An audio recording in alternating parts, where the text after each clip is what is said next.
Shabbat Shalom, everyone.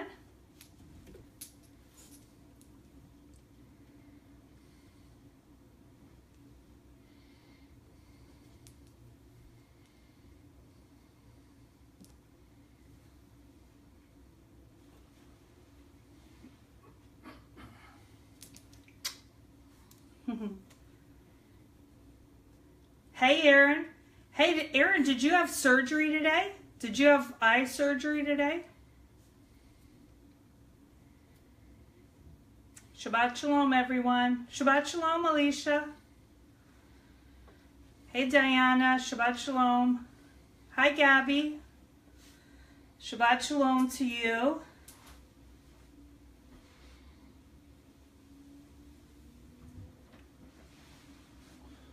LASIK.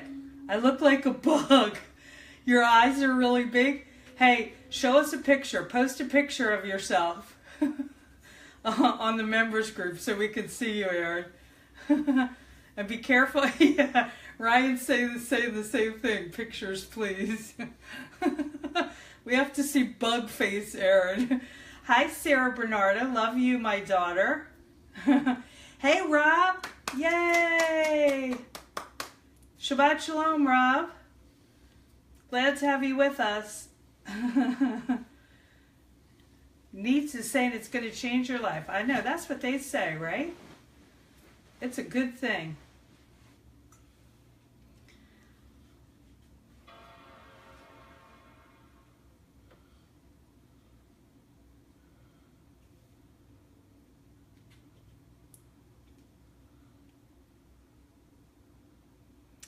Shabbat Shalom, Shabazz. Hey, April, glad you guys could join. Joan, we love you. We're very happy to have you with us tonight. Joan makes funny little memes of me. She has a Donna meme that dances. Rob, no power. I'm on backup in the dark. Sweating bullets. Got it. But Shabbat Shalom anyway. Oh gosh, no power. Feeling that one. So tonight, when we're talking about why Hebrew language matters, and by the way, Aaron, don't forget to post that picture because we want to see Bug Aaron. Tonight is a little bit more technical, obviously, than what we've been doing, but Hebrew is important in its context, and this is only one small part of how powerful Hebrew is when relating to the Bible and its meanings. There are narrative threads to follow and words with people's names, with places that only show up in the Hebrew. Sometimes I'll see a word and I'll ask myself, where have I seen that before? And I'll just chase that word for days. So let me ask you this. How do you feel about studying Hebrew and word pictures? So who does that, and how do you feel? Do you feel like it's easy? Do you feel like it's challenging? Let me see your comments.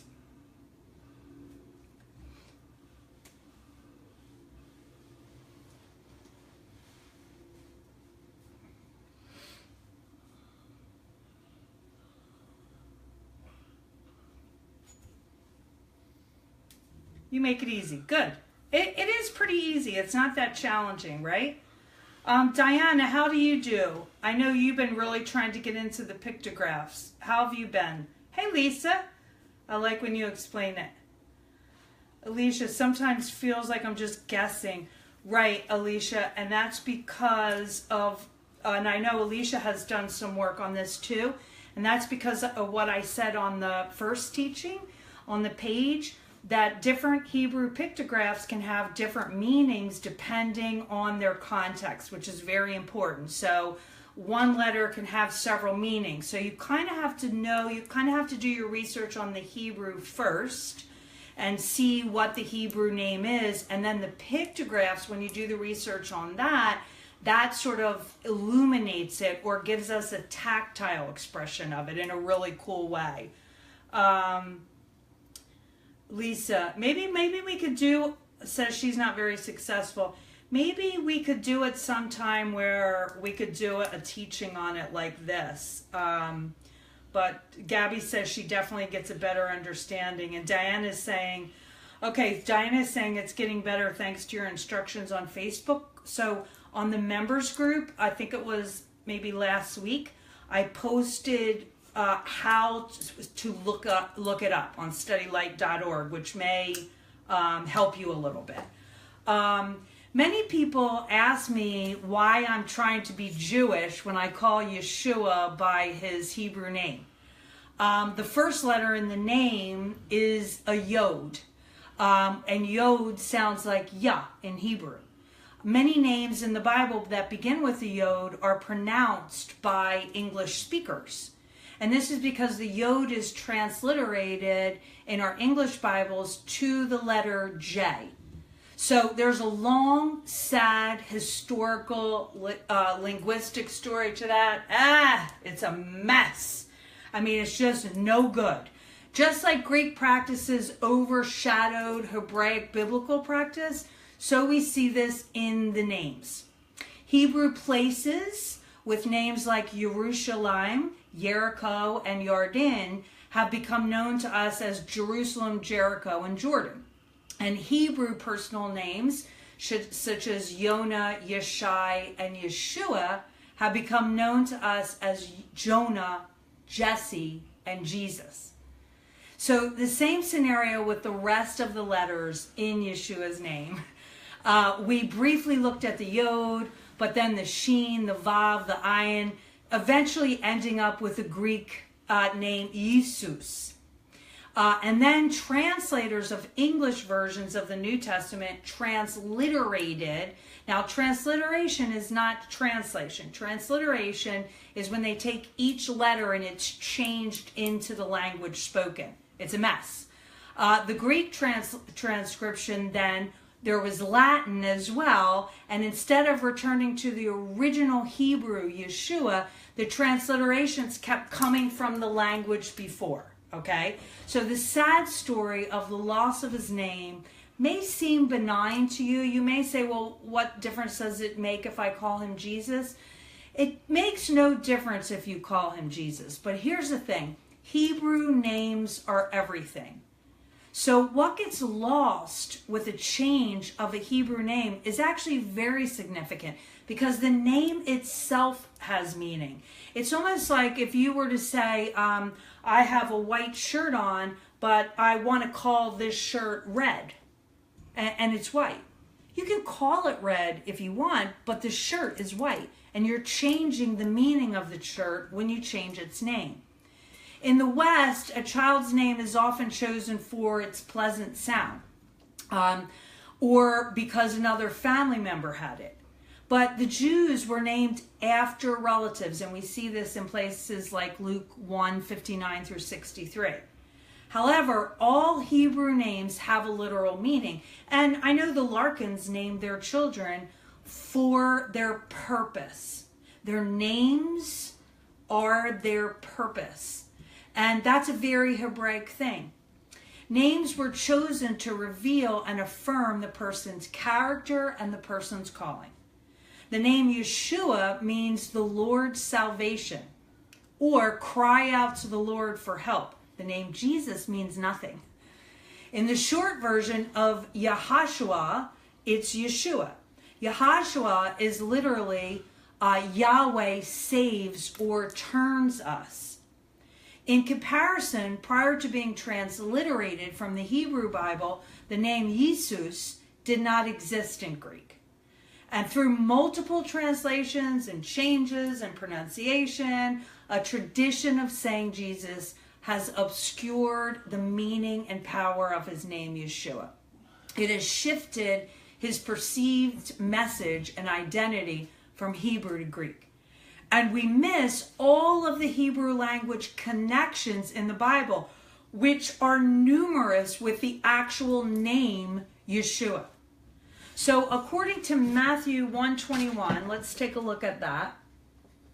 Matthew 1:21, she will give birth to a son, and you are to name him Yeshua, which means Adonai saves, because he will save his people from their sins. So again, Yeshua and saves is connected to Yasha, save the people from the sins. Yeshua is the name God gave his son, and it means salvation. So let's look at the play on words in Acts 4:12, which is right here. There is salvation, which is the name Yeshua, in no one else. For there is no other name under heaven that has been given to mankind by whom we must be saved, Yasha. Now you see the difference when we just say there is salvation, Yeshua, we just say Jesus instead of his name? The principle of first mention is also very important in understanding the literal as well as the symbolic meaning of words. The first mention of the name Yeshua is actually in Genesis 49:18. It says, I wait for your deliverance, Adonai. In the Hebrew, it says, I wait for your Yeshua, Yod-Heh-Vav-Heh. Right in the middle of Yaakov's, that's Jacob's, blessing for his sons, comes this phrase, I wait for Yeshua, Jehovah. The name that most Christians know as Jesus appears in the Tanakh, that's the Old Testament, over 200 times. So, what's in a name? A lot. When Moshe asked the Lord his name, he wasn't asking what he should call him. He was asking him who he was. And Yod-Heh-Vav-Heh responded with his name. That was his character. And if you're joining us late and you missed the teaching that I did at 7, definitely check that. Because this shows how his name is in us, which is very powerful. Like all things Yeshua did, his words and actions were connected with the Tanakh. In particular, this action of riding in on a donkey. Now, I've used this because we talked about this for a few weeks around Passover time. Him riding in on that donkey is connected to one verse that is speaking about the coming Messiah, and it's found in Zechariah 9, and verse 9, I'm going to do the end of that verse. Look, your king is coming to you. He is righteous and he is victorious, yet he is humble and he's riding on a donkey. That word for victorious is the Hebrew word Yasha. It's almost the same as Yeshua. So you see the power when you read he is righteous and he is Yasha. Powerful. Except Yeshua is Yasha except for the letter Vav, which is in Yeshua. So when this text says, your king is coming to you, he is righteous and he is Yasha, that word Yasha is missing a Vav. And the Vav is in Yeshua. The Vav is a letter, Hebrew letter. So let's take a look at this letter Vav. We just spoke about Yod-Heh-Vav-Heh, which is the name of the Lord, and how he put his name in Ish and Isha. And Vav is part of his name. Vav is the 6th letter in the alphabet, or the alphabet. It's also connected to man because who was created on the 6th day? Correct.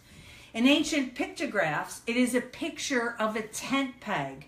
And that tent peg fastens everything together. It's also the middle rings that we see in the tabernacle are called Vavs that hold everything together. The first Vav occurs in Genesis 1:1. It says, in the beginning, God created the heavens and, that's a Vav, the earth. So the Vav is used to connect heaven and earth together. And in the beginning, when it was created, we were connected. It is a word of connection. Continuing on and looking at Vav and man, we see the letter in the word for generations. Now, bear with me. I know this is a little bit technical, but when we talk about why Hebrew matters, we get a glimpse into its power with tonight's teaching. So Genesis 2:4 says, this is the account of the heavens and the earth when they were created. That word for account, the Hebrew word for account, is the word tolada. You can say that with me. Tolada. And there's a vav used by the scribes in this word. So when Jewish scribes write Hebrew words. They're very meticulous, which we've talked about this. Every single what they call jot and tittle has to be perfect, or it's destroyed.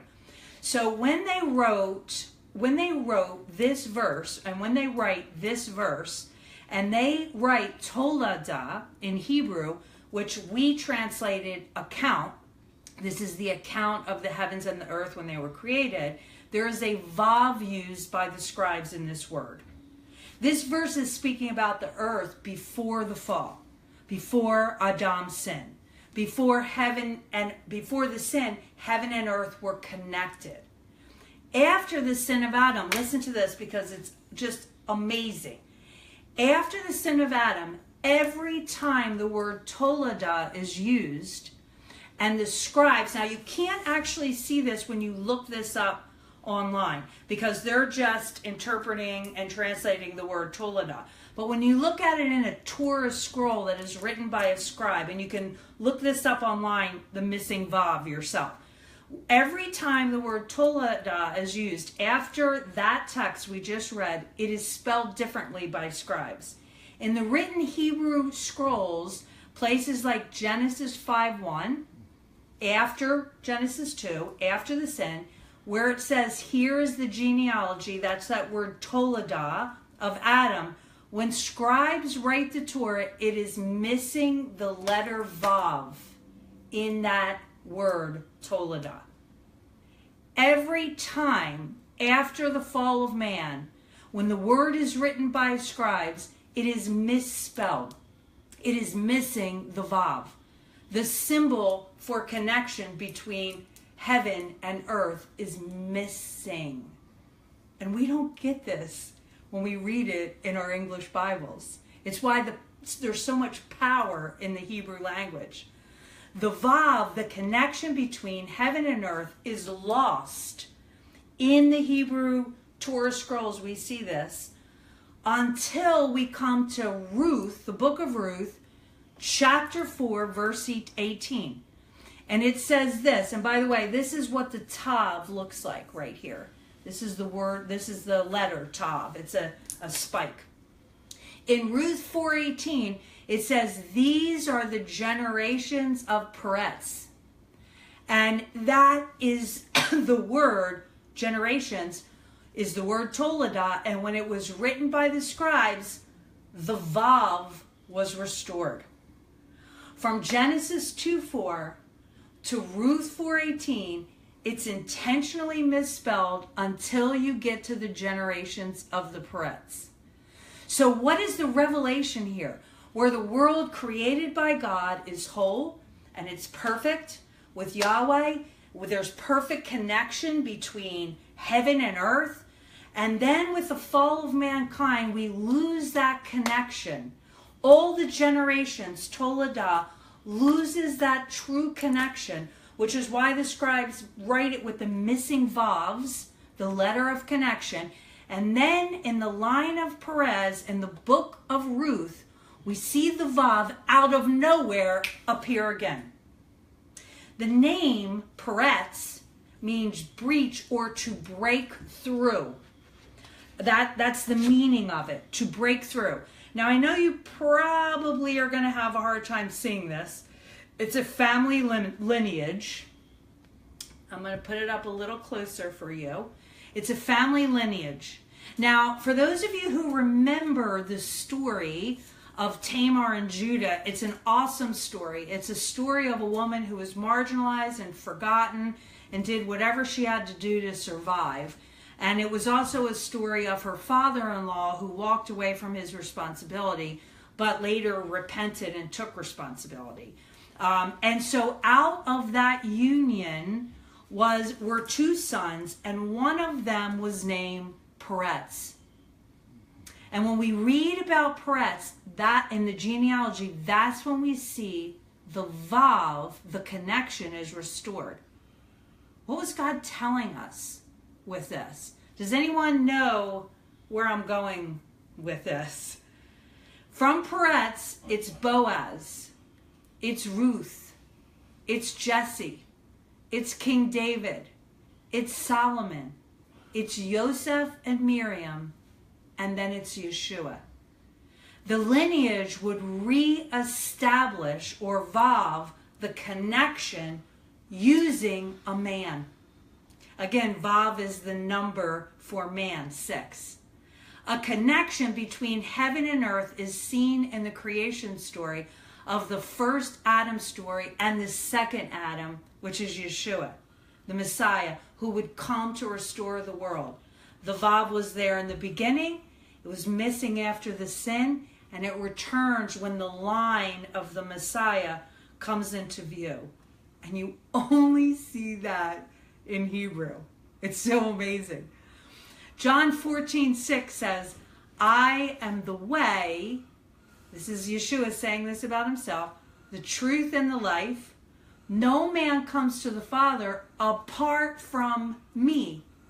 He is the truth, he says. Truth in the Hebrew, we talked about it in the first teaching in the Sabbath Collective page. Truth in the Hebrew, do you remember what it is? Say it. Emet. And it's spelled Aleph, Mem, and Tav. The whole of the Hebrew language. And who is the word? Yeshua. So Yeshua is the word. This is, again, why the Hebrew, can you tell I'm excited? This is why the Hebrew language is so important. And here's the amazing thing with thinking Hebraically as opposed to thinking Greek. It's interesting that when Yeshua was standing in front of Pilate, Pilate asked him, what is truth? Very Greek thinking, right? He's expecting a creed. Give me a list of things that are true. Give me your creeds. But Hebraically, truth is not a what. But truth is found in a person through their character and chesed, loving kindness. And truth is the person that Pilate was talking to. Yeshua is the way, the truth, the totality of truth, and the life. And he didn't even recognize him. But again, this is the power of Hebrew. Eliezer ben Yehuda, at the end of the 19th century, said this, learn Hebrew and you will be healed. And to that I say amen and amen. So I'm going to give you Shabbat Shalom and my love. And again, think on these, read on these, and I posted some things in the Sabbath Collective membership group that you can do on your own if you want further study. So I love you, and we are going to start a new series then next week on justice. Perfect timing. Love you. Shabbat Shalom.